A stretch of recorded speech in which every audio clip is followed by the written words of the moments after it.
गुमनाम चिट्ठी के पहले भाग में आपने सुना कि किस तरह प्रियंका काफी समय बाद अपने मायके आती है।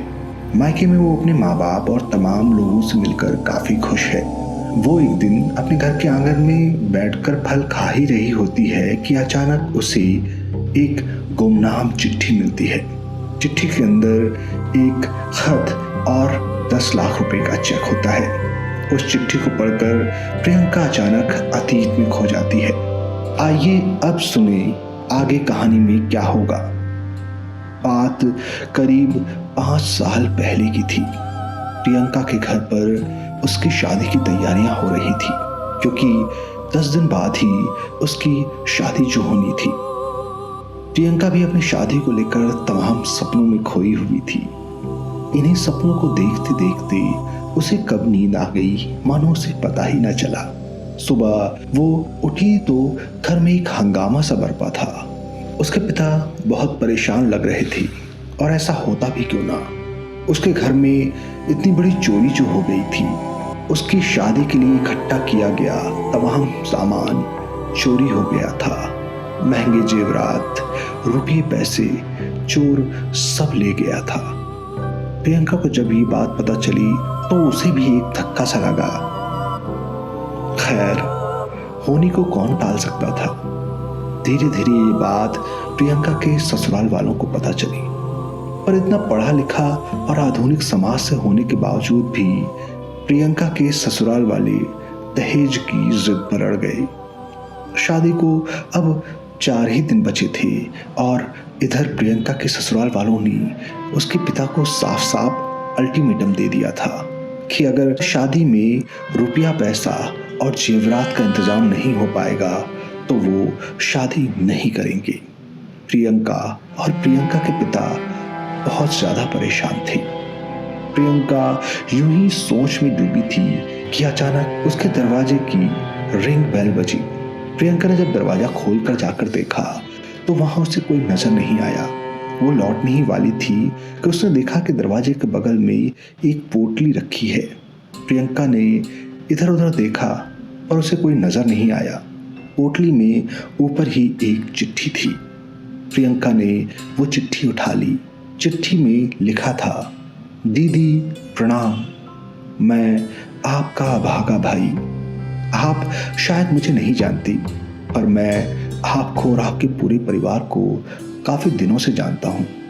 हाँ दीदी, मैं वही चोर हूँ जिसने कुछ दिन पहले ही आपके घर में चोरी की है, और आपकी शादी के लिए इकट्ठा किया गया सारा सामान मैं ही लेकर आपके घर से भागा था। दीदी, मैं पढ़ा लिखा नौजवान हूँ। तमाम कोशिशें करने के बावजूद भी मुझे कहीं रोजगार नहीं मिला। इधर मेरी भी आप जितनी ही बड़ी बहन है, और उसकी आंखों में भी उसके सुनहरे भविष्य के काफी सपने हैं। मेरी माँ चाहती है कि मैं मेहनत मशक्कत करके इतना पैसा जोड़ सकूं कि उसकी शादी कर पाऊं। इधर काफी कोशिशों के बाद मेरी बहन के लिए एक बहुत अच्छा रिश्ता आया था, पर लड़के वालों ने दहेज की अच्छी मांग रखी थी। अपनी बहन की आंखों में शादी के लिए सपने देखकर मैं भी बहक गया था, और मैंने सोचा कि शायद इसी रास्ते से मैं अपनी बहन की शादी कर पाऊंगा। मैं काफी दिनों तक ऐसे घर की तलाश करता रहा जहां मैं चोरी कर सकूं, और आखिर में मुझे आपका घर मिला, जहां शादी को लेकर तमाम तैयारियां हो रही थी। आपके घर के आसपास काफी भीड़ भी नहीं थी, इसलिए मैंने ये सोचा कि आपके घर पर चोरी करना ही सबसे मुनासिब रहेगा, क्योंकि मुझे पता था कि शादी के लिए तमाम खरीदारी आपके यहाँ हो रही है। और एक रात मैंने आपके घर सब कुछ चोरी कर लिया, पर मुझ अभागे को कहाँ पता था कि बात इतनी गंभीर हो जाएगी। एक दिन मैं आपके घर के पास से ही गुजर रहा था कि मैंने आपके पिता को कहते सुना कि शायद अब आपकी शादी नहीं हो पाएगी। ये सुनकर मेरा तो जैसे दिल ही भर आया। मेरे पैरों से तो मानो जमीन ही खिसक गई। मैं अपनी एक बहन का घर बसाने के लिए दूसरी बहन का घर कैसे उजाड़ सकता हूँ। इसलिए बड़ी ही शर्मिंदगी के साथ आपको आपकी अमानत लौटा रहा हूं। हो सके तो इस नालायक भाई को माफ कर देना। आपका अभागा भाई। हाँ दीदी, एक बात और, आपकी अमानत की सुरक्षा मैं दूर से देखकर ही कर रहा हूं। जब तक आप अपनी अमानत घर के अंदर तक नहीं ले जाती, तब तक मैं उस पर नजर रखूंगा। प्रियंका वो चिट्ठी पढ़कर काफी उलझन में पड़ गई थी, क्योंकि ऐसा शायद पहली बार ही हुआ हो कि कोई चोर चोरी करने के बाद चोरी का सामान इतनी शालीनता से वापस कर जाए। प्रियंका ने काफी सोचा और अंदर जाकर एक चिट्ठी लिखने लगी। उसने चिट्ठी में लिखा, मेरे प्यारे भैया, मुझे ये जानकर बहुत दुख हुआ कि आज के इस माहौल में आप जैसे पढ़े लिखे और समझदार लोगों को रोजगार नहीं मिल पा रहा है। वास्तव में आप जैसे समझदार, दयालु और करुणा वाले व्यक्ति को रोजगार नहीं मिलना एक बहुत बड़ी समस्या है। साथ ही आप पर आपकी बहन की शादी का भी दायित्व है।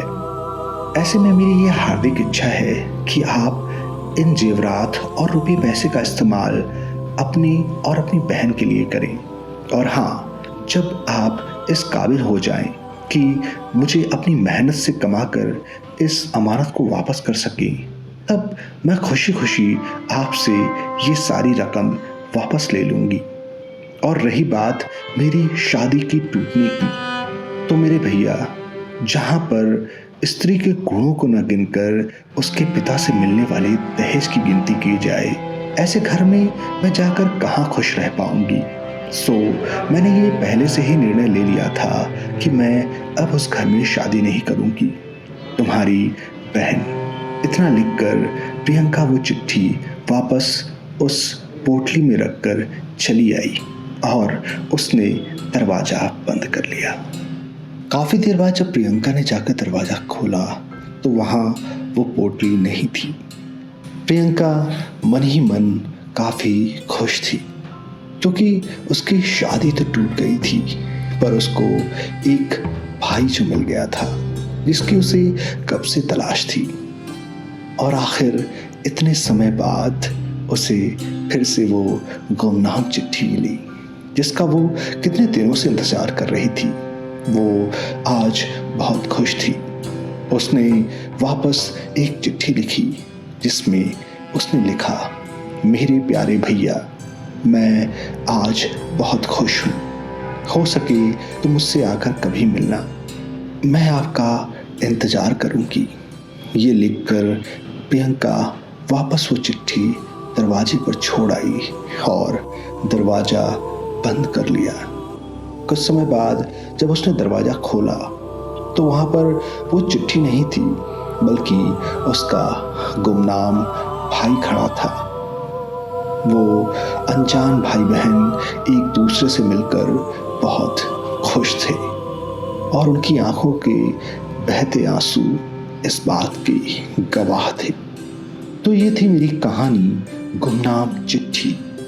कैसी लगी आपको मुझे कमेंट बॉक्स में बताइएगा ज़रूर। और हाँ, मेरी इस वीडियो को लाइक और चैनल को सब्सक्राइब करना बिल्कुल मत भूलिएगा। मिलूंगा आपसे एक ऐसी ही नई कहानी के साथ। तब तक के लिए अलविदा।